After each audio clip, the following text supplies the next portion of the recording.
दोस्तों जरा सोचो कि क्या हो अगर पूरे शहर में एक जहरीली गैस फैलने लगे जिसमें सांस लेने पर लोग मरने लगे और आप शहर में फंस जाओ। कुछ ऐसा ही होता है हमारी आज की इस कहानी में। अब क्या इस कहानी के हीरोज अपनी जान बचाकर शहर से बाहर निकल पाएंगे या नहीं, चलिए देखते हैं इस कहानी में।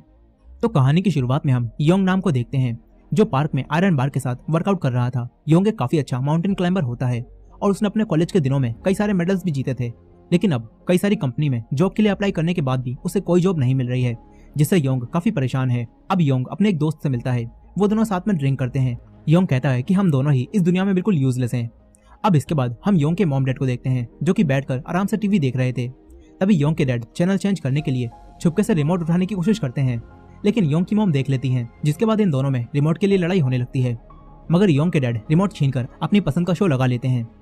यहीं योंग एक रूम में आराम कर रहा था, तभी उसकी बड़ी बहन उसके पास आती है और उससे कहती है कि मैंने तुमसे कहा था हेयर कट करवा लेना, लेकिन तुमने नहीं करवाया। योंग की बहन उसे कुछ पैसे देने लगती है, लेकिन योंग उन पैसों को लेकर उन्हें फेंक देता है और अपनी बड़ी बहन से कहता है कि मुझे तेरी चैरिटी की जरूरत नहीं है।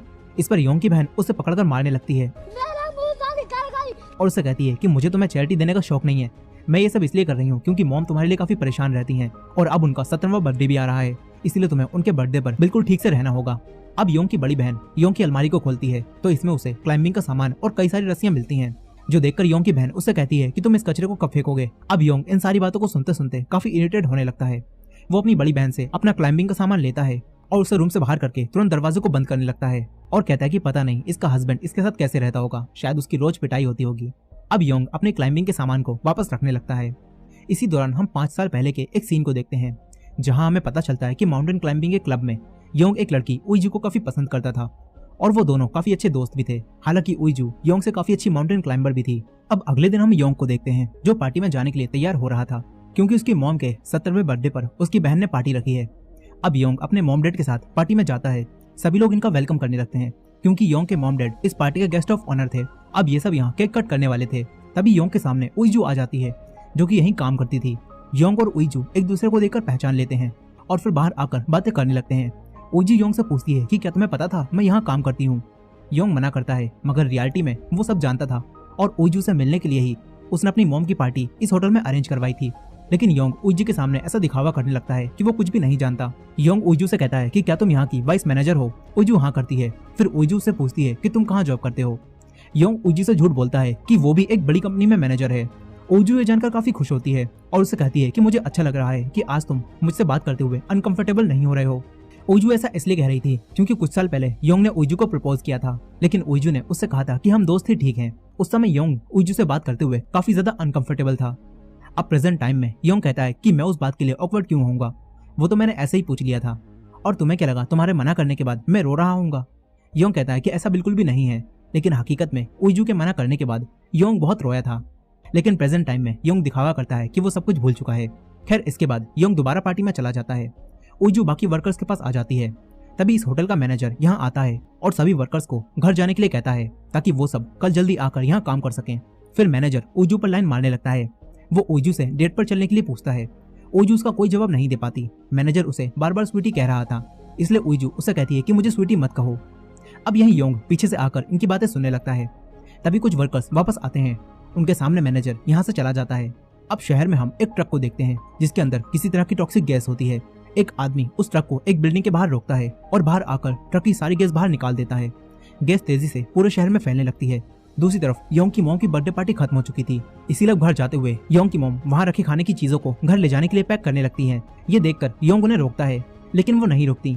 योंग अपनी बहन से कहता है कि मॉम को रोको, लेकिन योंग की बहन अपनी मॉम से कहती है कि मॉम इन चीजों को मत रखो, कुछ अच्छा पैक करो, ये बच्चे नहीं खाते।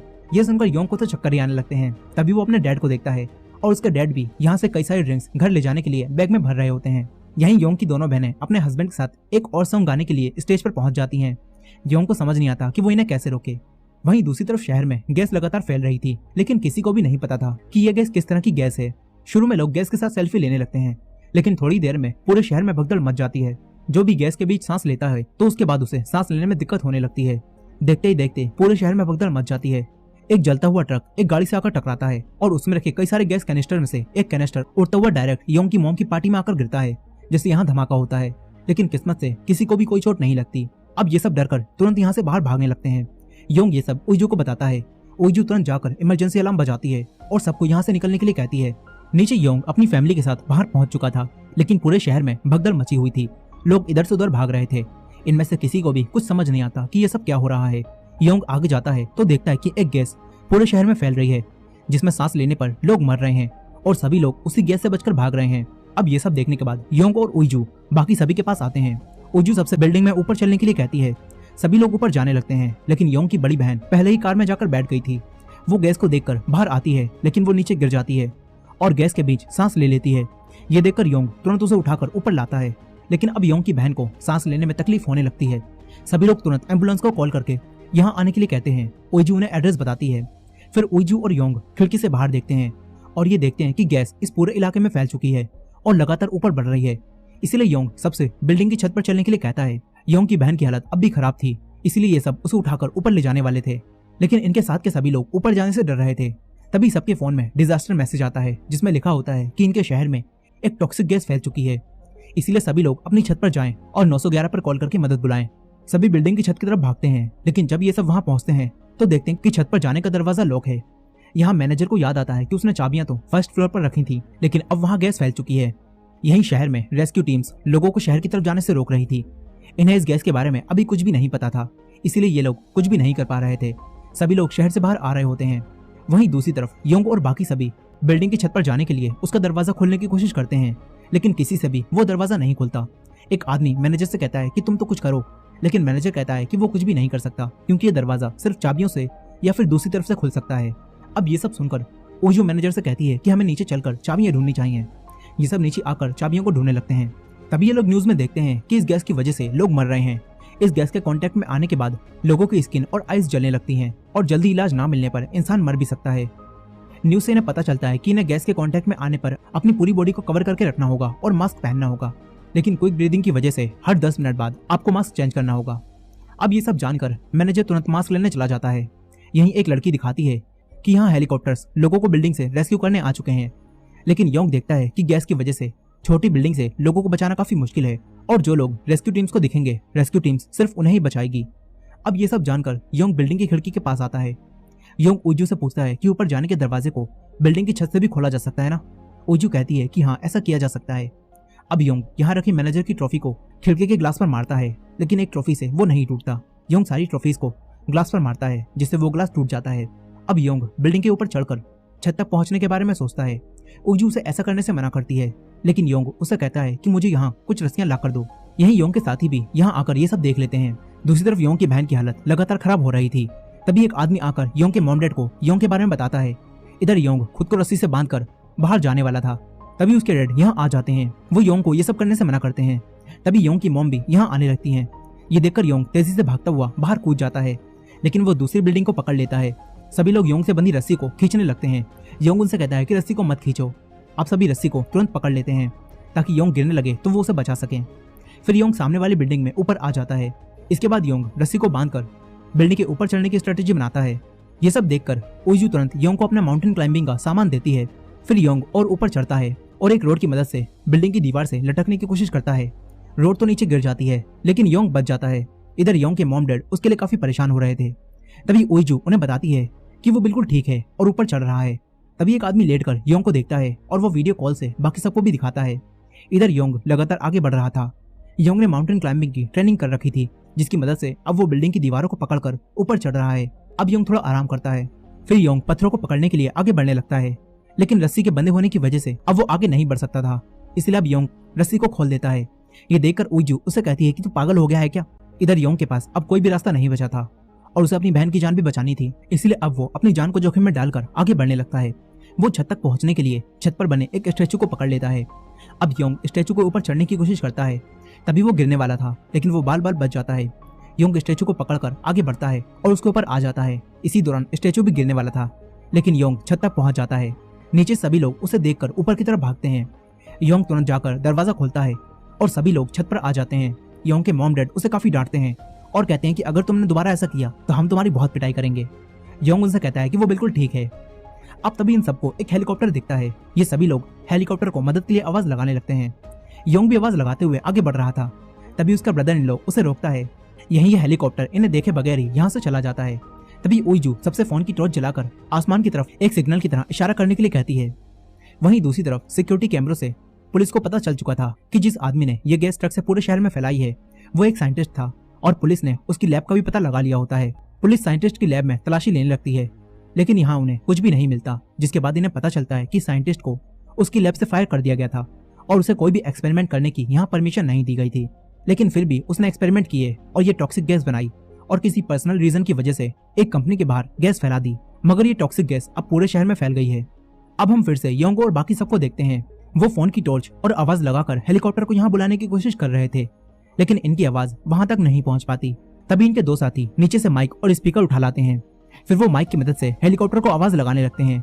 इन्हें एक हेलीकॉप्टर दिखता है, लेकिन वो भी इन्हें देखे बगैर ही यहाँ से जाने लगता है। तभी उइजू देखती है कि यहाँ इतनी सारी लाइटें जल रही हैं, इसलिए अब उइजू तुरंत ही नीचे आकर कंट्रोल बॉक्स की मदद से उन लाइट्स को ऑन ऑफ करने लगती है, जिससे हेलीकॉप्टर में बैठी रेस्क्यू टीम इन्हें देख लेती है और इनकी तरफ आने लगती है। उइजू भी ऊपर की तरफ भागती है, लेकिन सीढ़ियों पर उसका पैर फिसल जाता है, जिससे उसका फोन डायरेक्ट नीचे जाकर गिरता है। ऊपर रेस्क्यू टीम सभी लोगों को बचा लेती है। तभी उइजू भी ऊपर आ जाती है। योंग और उइजू भी अंदर जाने लगते हैं, लेकिन अब वजन ज्यादा होने की वजह से रेस्क्यू टीम इन्हें यहीं छोड़ने का फैसला करती है। योंग उनसे कहता है कि ठीक है, तुम मुझे छोड़ जाओ, लेकिन उइजू को अपने साथ ले जाओ। मगर अब उइजू भी योंग को अकेला छोड़ने से मना कर देती है, जिसके बाद रेस्क्यू टीम बाकी सबको लेकर यहाँ से चली जाती है। योंग के मॉम डैड अपने बेटे को अकेला छोड़ने की वजह से काफी परेशान हो रहे थे, मगर योंग उनसे कहता है कि यहाँ एक और हेलीकॉप्टर आएगा और मैं भी आप सबके पास पहुंच जाऊंगा। मगर बहुत देर इंतजार करने के बाद भी इनकी तरफ कोई भी हेलीकॉप्टर नहीं आता, जिससे ये काफी दुखी हो जाते हैं। तभी इन्हें एक हेलीकॉप्टर दिखता है। ये दोनों उसे आवाज लगाने लगते हैं। रेस्क्यू टीम इन्हें देख लेती है, जिससे ये दोनों काफी खुश हो जाते हैं। मगर फिर रेस्क्यू टीम इन्हें छोड़कर एक ऊंची बिल्डिंग की छत पर फंसे कई सारे लोगों को बचाने के लिए वहां चली जाती है। तभी योंग देखता है कि गैस और ऊपर आ रही है, इसीलिए इन्हें भी ऊंची बिल्डिंग की छत पर जाना होगा। इसीलिए अब योंग तुरंत नीचे की तरफ भागता है और क्लाइंबिंग का सामान, रस्सी और पानी की बोतल एक बैग में भरने लगता है। उइजू भी 3 मास्क और शरीर को कवर करने के लिए सामान लाती है। वहीं दूसरी तरफ योंग के मॉम डैड और बहन हॉस्पिटल पहुंच चुके थे और योंग की बहन अब खतरे से बाहर थी। यहाँ योंग की दूसरी बहन उसे कॉल कर रही थी, लेकिन योंग अब कॉल नहीं उठा पाता, क्योंकि जिस बिल्डिंग की छत पर वो लोग रुके थे वहां भी अब गैस पहुंच चुकी थी और योंग और उइजू मास्क पहनकर और पूरी बॉडी को कवर करके किसी ऊंची बिल्डिंग की तरफ जा रहे थे। तभी योंग देखता है कि 10 मिनट बाद ये मास्क खराब हो जाएगा, इसीलिए अब योंग उइजू को अपने पीछे एक बिल्डिंग की छत पर ले आता है। लेकिन यहाँ भी गैस पहले ही मौजूद थी और वो धीरे धीरे ऊपर बढ़ रही थी, इसीलिए अब योंग आखिरी बचा कैनिस्टर अपने मास्क में लगा लेता है। उइजू जब ये सब देखती है तो सोचती है कि ये तो गद्दारी कर रहा है, ऐसे तो मैं मर जाऊंगी। अब यहाँ योंग उसे कुछ समझाने की कोशिश करता है, लेकिन मास्क की वजह से उइजू को कुछ भी सुनाई नहीं देता। तभी योंग उइजू को यहाँ अकेला छोड़कर नीचे भाग जाता है। गद्दारी कर बे। दूसरी तरफ योंग के मॉम डैड रेस्क्यू टीम द्वारा बचाए लाए गए लोगों में अपने बेटे को देखते हैं, लेकिन उन्हें इनमें योंग नहीं दिखता। वहीं योंग गैस के बीच एक जगह पर जाता है जहाँ उसे कुछ और मास्क कैनिस्टर मिल जाते हैं। वो उइजू के लिए इन्हें ले जाने लगता है। इधर गैस लगातार ऊपर बढ़ रही थी, इसीलिए अब उइजू और ऊपर चढ़ने लगती है। उइजू बड़ी मुश्किल से ऊपर तक चढ़कर आती है और योंग को बुरा भला कहने लगती है। उइजू को लगता है कि योंग उसे यहाँ अकेला छोड़कर चला गया है, लेकिन तभी योंग पीछे से ऊपर आ जाता है। उइजू उस पर काफी गुस्सा होती है, लेकिन योंग सबसे पहले उइजू के मास्क कैनिस्टर को बदलता है और कहता है कि अच्छा है यहाँ एक सीढ़ी लगी हुई है, जिससे मैं जल्दी ऊपर आ गया। उइजू देखती है कि यहाँ एक सीढ़ी लगी थी, लेकिन फिर भी मैं इतनी मुश्किल उठाकर ऊपर चढ़ी। अब वहीं दूसरी तरफ योंग के डैड एक टैक्सी ड्राइवर की कार में जाकर बैठ जाते हैं और उससे शहर की तरफ चलने के लिए कहते हैं, लेकिन ड्राइवर शहर की तरफ चलने से मना कर देता है। तभी योंग के डैड के 2 और साथी यहाँ आ जाते हैं और उनमें से एक मरीन सैनिक था, इसलिए उसकी बात मानकर ड्राइवर इन्हें शहर की तरफ ले जाने लगता है। वहीं योंग और उइजू एक बिल्डिंग में ऊपर चढ़ रहे थे, लेकिन छत पर जाने का दरवाजा यहाँ भी बंद था, इसलिए ये दोनों नीचे आ जाते हैं और बाहर निकलने का रास्ता ढूंढने लगते हैं। ये दोनों मास्क हटा देते हैं और इस बिल्डिंग से दूसरी बिल्डिंग की छत पर जिम टूल्स की मदद से रस्सी फेंकते हैं। इसके बाद रस्सियों को पकड़कर उइजू दूसरी छत पर चली जाती है, मगर जब योंग वहां जाने लगता है तो तभी नीचे की गैस चिमनी की मदद से ऊपर आने लगती है। ये देखकर योंग पीछे हट जाता है और एक और जिम टूल में रस्सी बांधकर छत पर फेंकता है, जिसके बाद योंग जल्दी यहाँ आ जाता है। इसके बाद हम 2 आदमियों को देखते हैं जो कि न्यूज चैनल के लिए काम करते थे और वो बाकी न्यूज चैनल से आगे निकलने के लिए एक जगह पर जाकर अपने ड्रोन को शहर की तरफ भेजने लगते हैं, ताकि इन्हें न्यूज में दिखाने के लिए कुछ फुटेजेस मिल सकें। इसी दौरान न्यूज में दिखाया जाता है कि डिजास्टर रिलीफ सेंटर से पता चला है कि पानी की मदद से इस गैस के असर को खत्म किया जा सकता है, जिसके बाद रेस्क्यू टीम्स जगह जगह पानी की मदद से गैस के असर को खत्म करने लगती हैं। लेकिन ये टॉक्सिक गैस अब भी लगातार फैल रही होती है। अब हम फिर से योंग के डैड को देखते हैं, वो भी छुपकर शहर की तरफ जाने की कोशिश कर रहे थे। तभी ये सब उन्हीं न्यूज चैनल वाले 2 आदमियों के पास पहुंच जाते हैं। वहीं दूसरी तरफ उइजू और योंग एक मॉल की छत पर पहुंच चुके थे। यहाँ योंग रेस्क्यू टीम को कॉल करके यहाँ का एड्रेस बताता है और यहाँ आने के लिए कहता है। उइजू को यहाँ पर कई सारे स्टैचू दिखते हैं। तभी उइजू योंग के पास जाती है और उसे कहती है कि रेस्क्यू टीम से कहो कि यहाँ 20 लोग फंसे हुए हैं, वो तभी हमें बचाने आएंगे। योंग ऐसा ही करता है। इसके बाद ये दोनों कई सारे स्टैचू को खड़ा करके मदद के लिए आवाज लगाने लगते हैं। लेकिन तभी वो अपनी सामने वाली बिल्डिंग में कई सारे बच्चों को देखते हैं जो कि वहां फंस चुके थे। वो सभी बच्चे इन्हें देखकर मदद के लिए आवाज लगाने लगते हैं और इन्हें बताते हैं कि छत तक पहुंचने का दरवाजा लॉक है। तभी ओइजू देखती है कि वहां बाहर एक सीढ़ी लगी हुई है जिसकी मदद से एक बच्चा ऊपर जाकर दरवाजे को खोल सकता है। योंग और ओइजू बच्चों को ये बताते हैं। फिर एक लड़का ऊपर चढ़ने की कोशिश करता है लेकिन उसका पैर फिसल जाता है जिससे वो मरने से बाल बाल बचता है। अब तभी जिस रेस्क्यू टीम को योंग ने यहाँ फोन करके बुलाया था वो यहाँ इन दोनों को बचाने आ जाती है। लेकिन ओइजू उन बच्चों को देखती है जो कि काफी डरे हुए और काफी परेशान थे। इसलिए अब ये दोनों सबसे पहले उन बच्चों को बचाने का फैसला करते हैं। इसके बाद ये दोनों उन्हीं स्टैचू की मदद से एक एरो बनाते हैं जिससे रेस्क्यू टीम उन बच्चों को देख लेती है। रेस्क्यू टीम उन बच्चों को बचाकर यहाँ से ले जाती है। योंग और ओइजू इस बार भी यहीं रह जाते हैं। तभी एक धमाका होता है जिसके बाद गैस और तेजी से फैलने लगती है। ये देखते हैं कि गैस इनकी तरफ ही आ रही है। तभी ओइजू को एक ऊंची बिल्डिंग पर एक क्रेन दिखती है जिसके बाद ये दोनों उस बिल्डिंग की तरफ जाने लगते हैं। ये दोनों विंडो को खोलते हैं और नीचे कूदकर आगे बढ़ने लगते हैं। इसी बीच योंग के डैड उन्हें न्यूज चैनल वाले आदमियों को कुछ पैसे देकर योंग को ढूंढने के लिए कहते हैं। वो दोनों आदमी ड्रोन की मदद से योंग को ढूंढ लेते हैं। योंग के डैड अपने बेटे को जिंदा देखकर काफी खुश होते हैं। लेकिन तभी यहाँ 2 ऑफिसर्स आ जाते हैं और इन सभी लोगों को यहाँ से भगाने लगते हैं। लेकिन योंग के डैड इन्हें बताते हैं कि उनका बेटा अब भी शहर में फंसा हुआ है। ये देखकर ऑफिसर्स रुक जाते हैं। इधर एक आदमी न्यूज चैनल वालों को इस लाइव वीडियो की लिंक शेयर कर देता है जिससे योंग और ओइजू नेशनल न्यूज चैनल पर आने लगते हैं। वो दोनों लगातार उसी बिल्डिंग की तरफ बढ़ रहे थे। ड्रोन उनका पीछा कर रहा था और सभी लोग न्यूज में इन दोनों को ही देख रहे थे। योंग की फैमिली भी योंग को जिंदा देखकर काफी खुश होती है। पूरे कोरिया में बस इन दोनों की वीडियो ही चलने लगती है। फूड व्लॉगर भी अपना खाना छोड़कर इनकी लाइव वीडियो पर रिएक्शन देने लगते हैं। इधर योंग और ओइजू एक दूसरे का साथ देते हुए लगातार उसी बिल्डिंग की तरफ बढ़ रहे थे। आज इन दोनों की माउंटेन क्लाइंबिंग की ट्रेनिंग काम आ रही थी। ये दोनों बिल्डिंग के ऊपर चढ़ते हैं। अब बस वो दोनों बिल्डिंग के सामने ही थे लेकिन वहां तक पहुंचने के लिए इन्हें एक रस्सी को वहां पहुंचाना था। लेकिन उस रस्सी को वहां तक पहुंचाना बहुत मुश्किल था और पूरा शहर भी गैस से कवर हो चुका था। अब तभी ही उस ड्रोन की भी बैटरी खत्म हो जाती है और ड्रोन भी खराब होकर नीचे गिर जाता है। योंग और ओइजू को लगता है कि वो दोनों यहीं मरेंगे, इसलिए वो दोनों काफी रोने लगते हैं। मगर तभी यहाँ पर कई सारे और ड्रोन आ जाते हैं। इन ड्रोन को लोगों ने इनकी मदद के लिए भेजा होता है। वो सभी लोग अपने ड्रोन की मदद से गैस को नीचे ही रोकने लगते हैं ताकि इन्हें ज्यादा समय मिल सके। तभी योंग अपना प्लान एक ड्रोन को समझाता है। इसके बाद वो ड्रोन एक रस्सी को ले जाकर एक पाइप में फंसा देता है। योंग के मॉम डैड भी इस सबको अपने फोन पर देख रहे थे। अब योंग और ओइजू रस्सी पर लटक कर दूसरी बिल्डिंग पर जाने लगते हैं लेकिन वो दोनों बीच में ही फंस जाते हैं। तभी पाइप में से रस्सी निकलने लगती है। ये देखकर ओइजू रस्सी को काटने लगती है ताकि ये दोनों बिल्डिंग के अंदर जाकर गिरें। रस्सी काटने के बाद ये दोनों बिल्डिंग की तरफ जाने लगते हैं मगर तभी रस्सी पाइप में से भी निकल जाती है और ये दोनों नीचे गिरने लगते हैं। इसी दौरान वो ड्रोन भी नीचे गिरकर टूट जाता है जिससे सबको लगता है कि अब वो दोनों जरूर नीचे गिरकर मर गए होंगे।